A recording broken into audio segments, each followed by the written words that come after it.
May nagpaplano ng comeback, mga Kojero. The return of the comeback ng Liberal Party. Ang sinasabi. Ito yung balita kanina, nasa agap ko. Ayan. Hindi ito galing sa bubuit. Wala naman akong bubuit eh. Pero, pero, ito yung nasa agap nating balita kanina. Traditional opposition consolidating to a big tent ahead of 2025 polls. Hoy. Mag-aano na raw sila, magko-consolidate na raw sila lahat, guys. Magkasama-sama na raw sila ng puwersa nila. Magkasama-sama na ng puwersa, guys. Okay. Tingnan natin. Oy, by the way, maisingit ko lang. Maisingit ko lang talaga. Maisingit ko lang. Eto, may kumakalat na picture galing Japan. Isang DDS at kakamping magkasama. Talk about ipokrita! Mga ipokrito!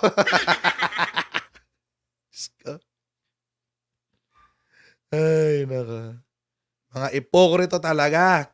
Oo. Ayan talaga. The moves for 2025. Ayusin nga natin ito sandali. Yan. Ipokrita! Kasama pa sila eh. Si Puting Ahas mo ang may idea ako kung sino siya, pero hindi ko pa confirm. Hindi ko pa confirm. Anyway, tuloy natin to. Baka kasama sa consolidation yan. Baka kasama sa consolidation yung pagsasama ng mga kakamping tsaka mga DDS. Ay, nako. Mukha kasi 'di ba todo build up din yung yung isa doon. Todo build up eh. Ano niyo pa ba nakikita? Punta kayo sa Global Daily Mirror, nandun yung picture nila. Silang tatlo yung nandun. Gulat ako eh. Sabi ko, talaga? Nagbabakasyon kayo together? Hipokrita talaga eh. Ay, nako. Anyway. Wala talagang pinapanindigang yun eh. Wala talagang pinapanindigang politika yung mga mukong na yun. Kaya ganun. Anyway.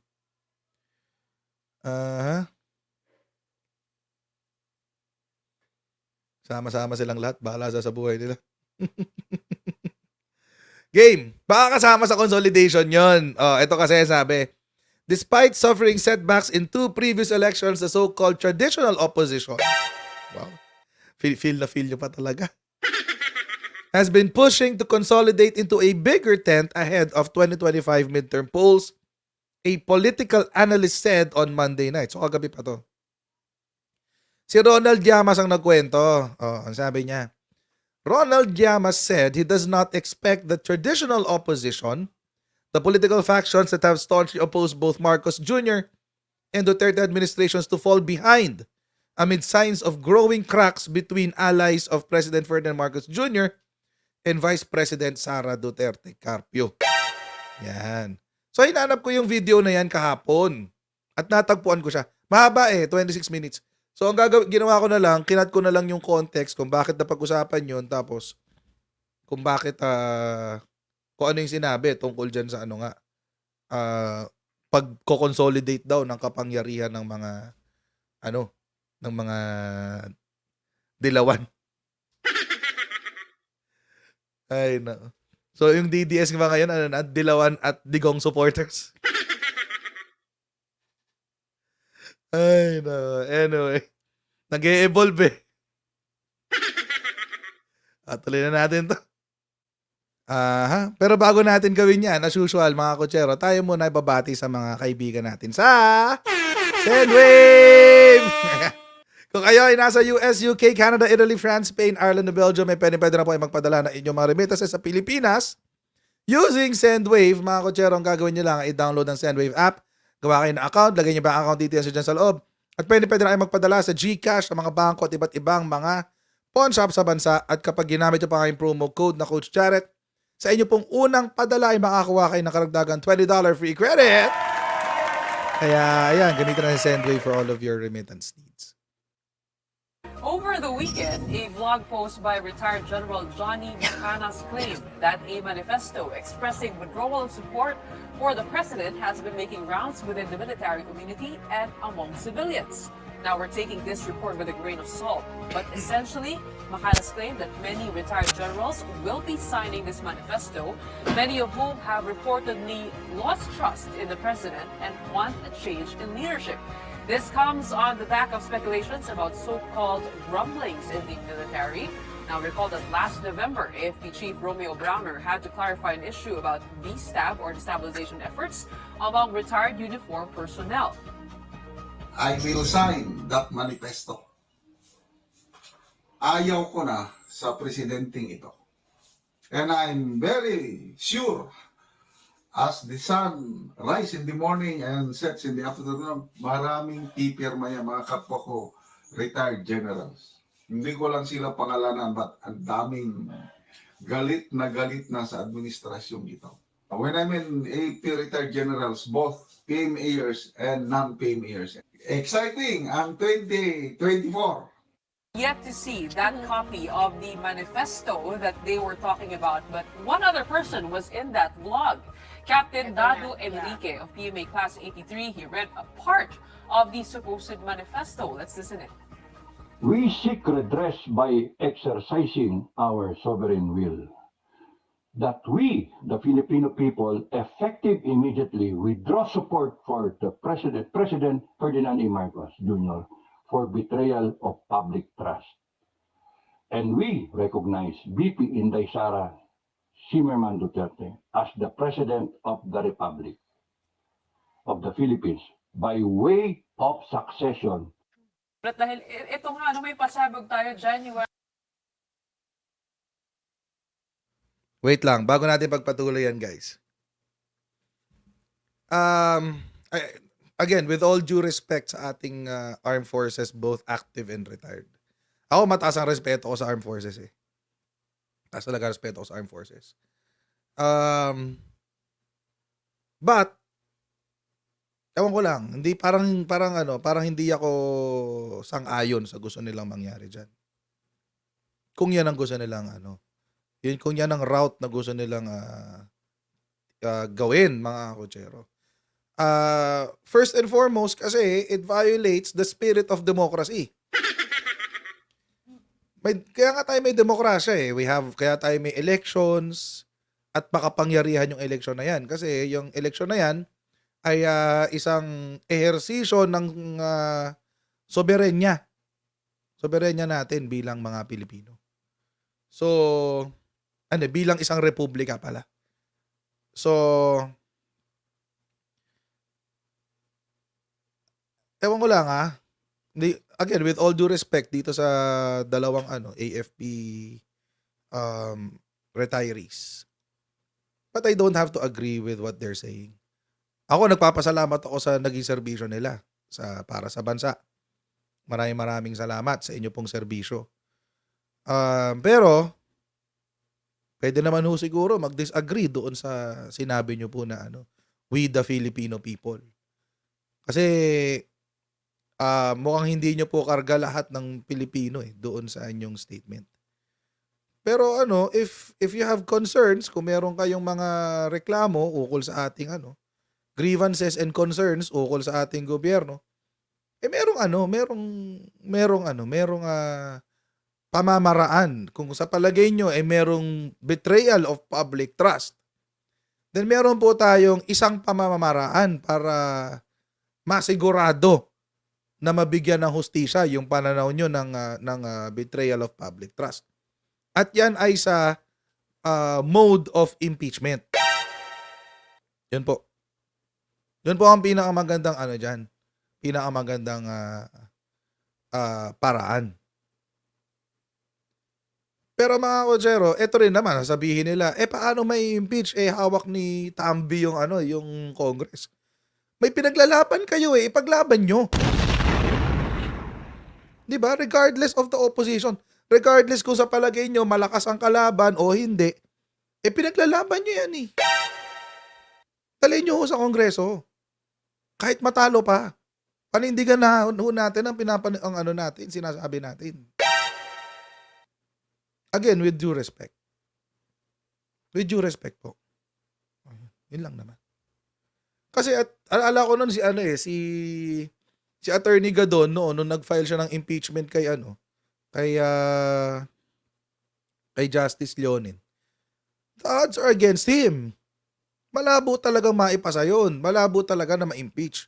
Pero inilaban niya yung impeachment. Nilaban niya. Kahit alam niyang malabo. So at least, nakikita natin yung paninindigan ba? Paninindigan, no? Yun lang naman.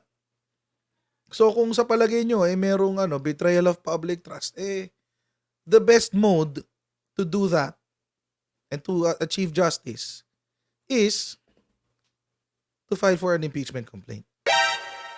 Lalong-lalo na gusto nyo hong sundan yung succession. Lalo kasi yun lang ho ang constitutionally recognized na paraan na magkaroon na makaupo si VP Sara bilang presidente. Aside from an election and the death of the president. Death, disability, and incapacity of the president. That's the only way you can do it. Nasanay kasi tayo dun sa strategy ni GMA eh. Basang-basa ko yung strategy ni GMA dito guys eh. Hindi ko alam kung sinong kumausap dito sa mga retired generals na to. Pero kung ano man yung ginagawa nila ngayon, yan yung strategy ni GMA. Tuloy natin. 21 pa lang. What do you make of this statement, withdrawal of support?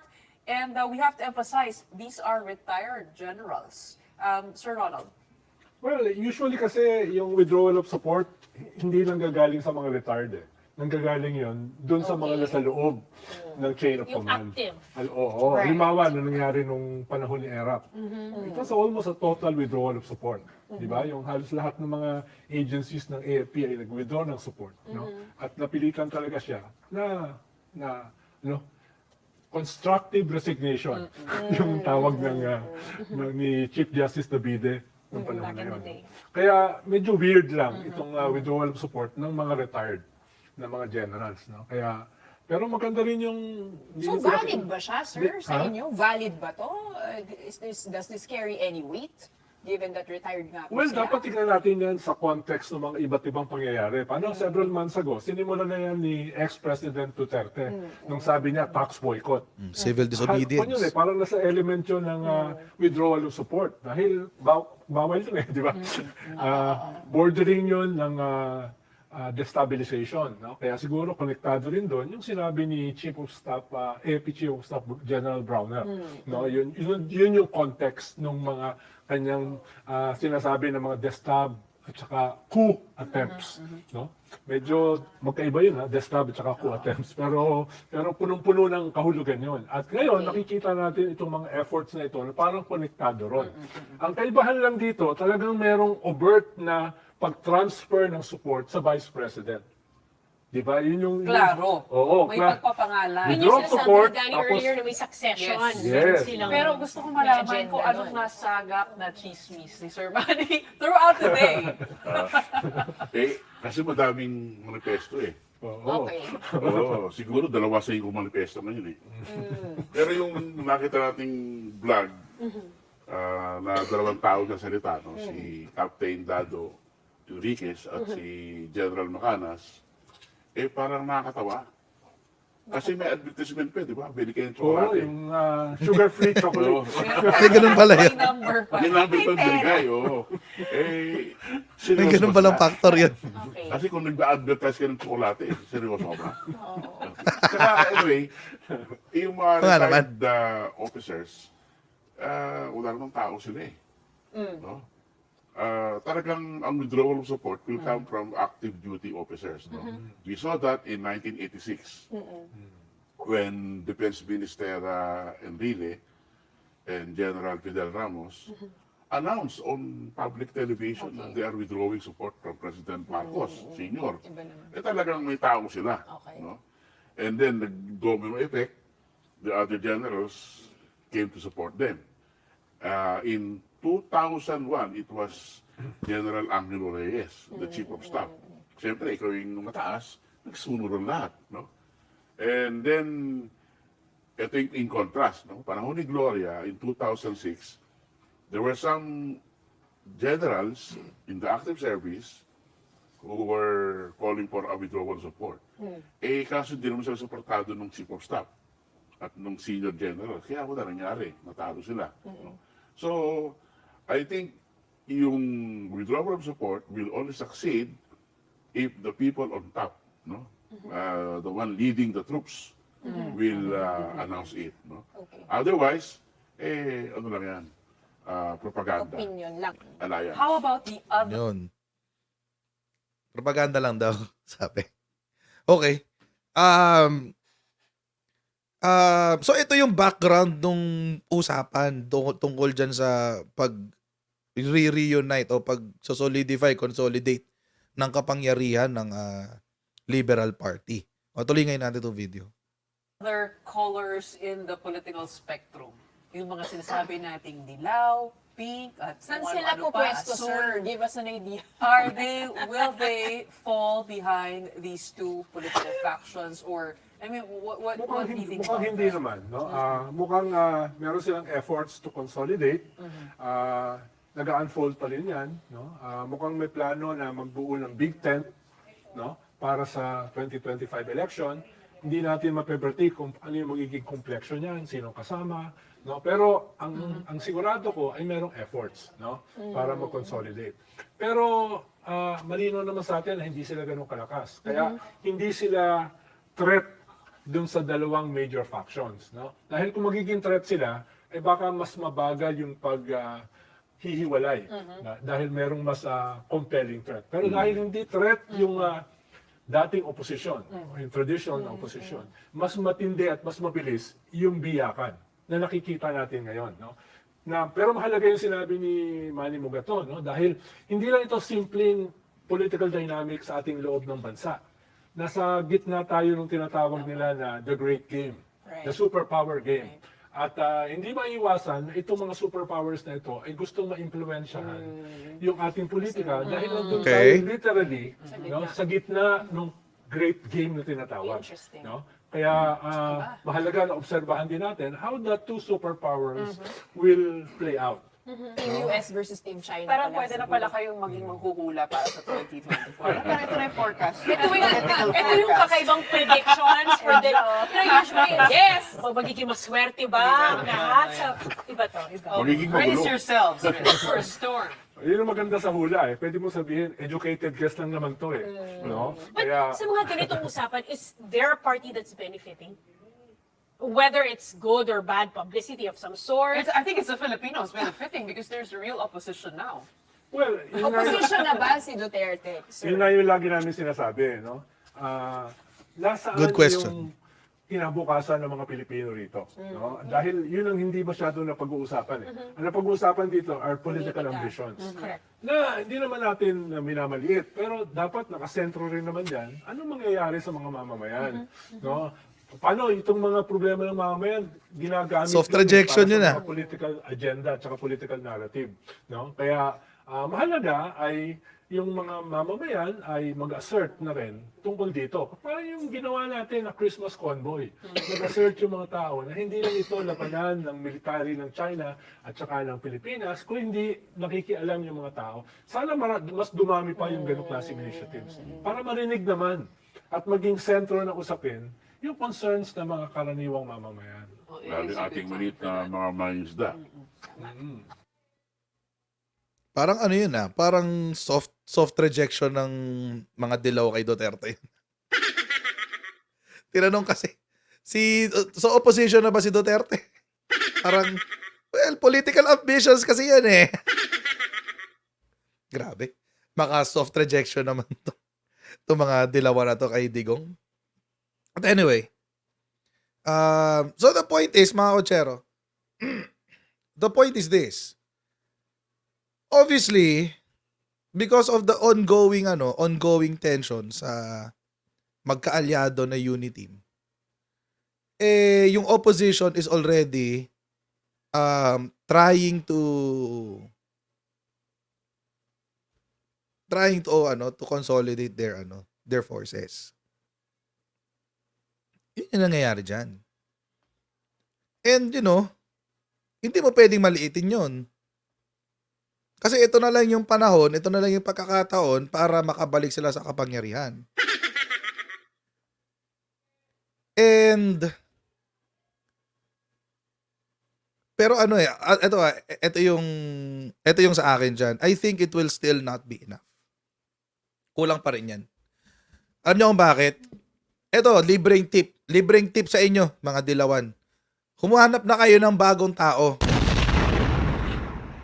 Manap na kayong bagong tao, yung mga tao na hindi konektado kay Noynoy Aquino, walang masyadong connect sa mga NPA. Yan ang makakasalba sa inyo, promise. Yan ang makakasalba sa inyo.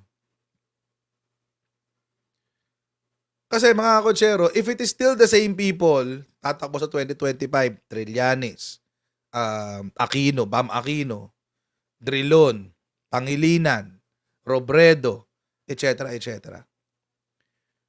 Kung sila-sila pa rin yan, wala. Nga kayo, nga. You will need new blood. You cannot recycle the old blood. Wala na eh. Wala na. Wala na. Siguro yung mga tipo ni Vico Soto, yun, mga ganun. Yun, lilipad yun. Kasi bagong dugo yun eh, mga ganun. Pero yung mga kung yung luma pa rin, yan, nakalibre na kayong tip sa akin, kahit busit ako sa inyo. Kahit busit ako sa inyo, libreng tip. So yun. But I don't think it will happen in 2025. I don't even think it will happen during the term of PBBM. Promise. Hindi mangyayari yan sa term ni PBBM. Baka after. Kasi, kung ngayon pa lang mag-uumpisa yung bangayan between the unity team, bangayan sa loob ng unity team. Kung ngayon pa lang mag-uumpisa yan, matatapos yan in a few years pa. Or maybe in 6, 7, 8 years bago pa matapos yan. Or baka doon pa lang yun mag-umpisa mag-die down. Kasi ngayon pa lang siya nag-uumpisa eh. So, raragasa pa yan. At ang liberal, mga kotsero, walang choice kung hindi manood sa sidelines. That's it. Unless they will join either camp. Either sasali sila kay BBM or sasama sila kay Digong. Which is ginawa na ni Guanzon. Inunahan na niya lahat.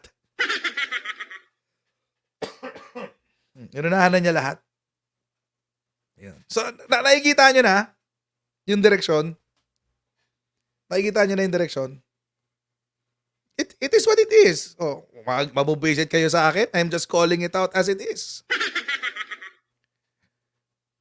It is what it is.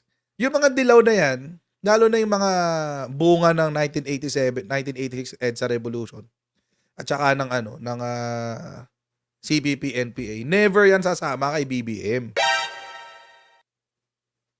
Never yan sasama sa mga Marcos. Ever. Never yan. Baka sa Digong pwede pa. Tulad yan nun, Harry Roque. Produkto ng yan, ng 1986 EDSA Revolution.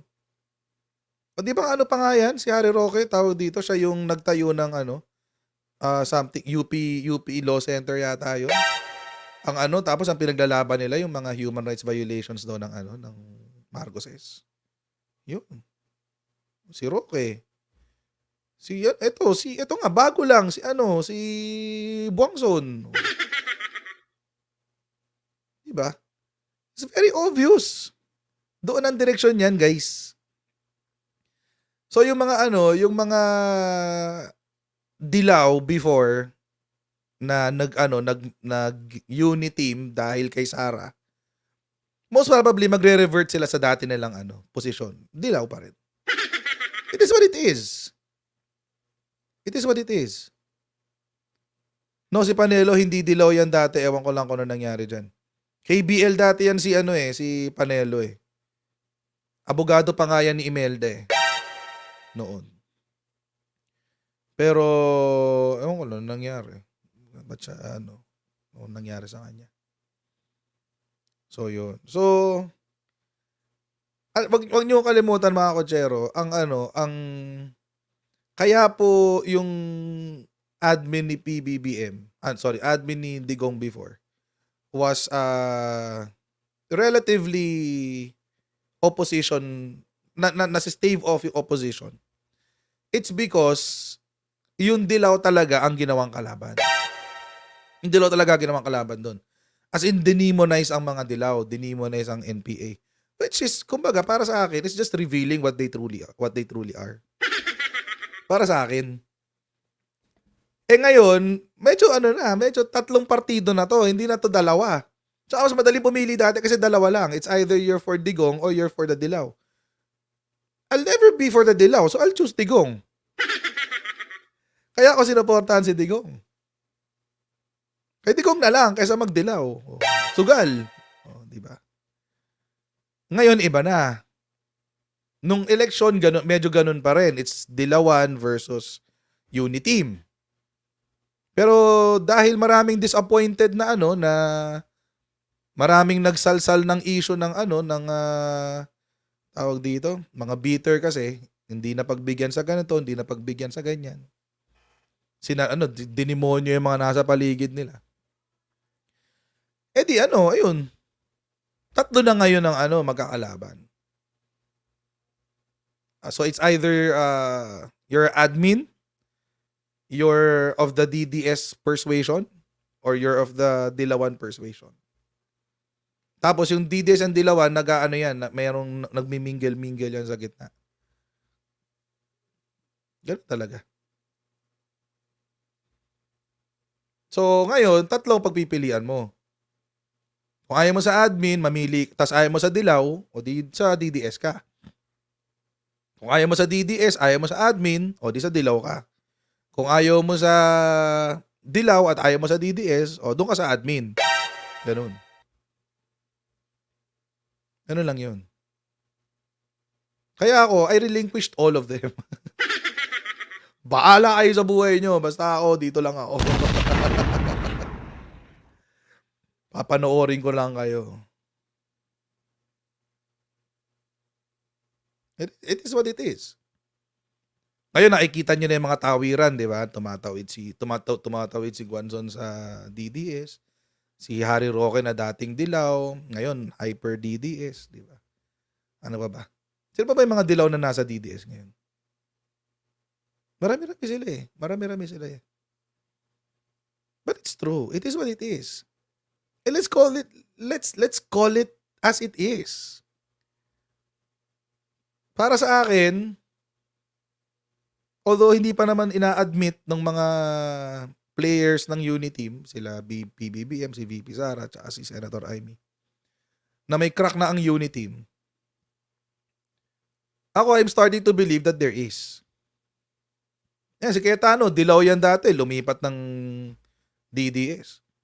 Si Digong mismo, liberal yan dati, lumipat sa PDP, bumuo na sarili niyang partido.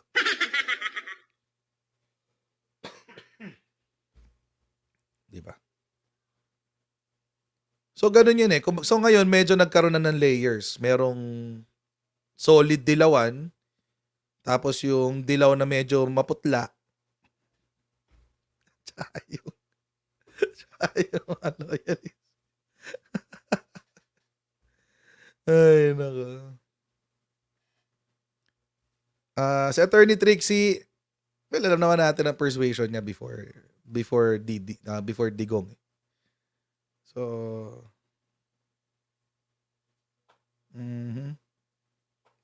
So, yun. Marami dyan sa DDS na ganun ang persuasion before. Marami dyan. So, para sa akin, understandable para sa akin na madali sa kanila yung pagbaliktad. And I don't hold it against them. I mean, it's their political choice. Bahala sila sa buhay nila. Ang akin lang, nadamay tayo. Yung mga malalaki sa itaas nadadamay tayo dun sa pagiging ano nila, sa pagiging sa politika nila. And yun yung ayoko. Kasi damay yung serbisyo sa taong bayan. Wag naman ganun, di ba? So yun. So, ganun talaga. It is what it is. And wala na akong ano doon. Wala na akong magagawa doon. Pero tayo may choice. Tayong lahat may choice tayo. Anyway, I'll see all of you tomorrow sa ating next Coach Jared Live, guys. Okay? God bless all of you. And I'll see you next time, guys. Okay? Bye!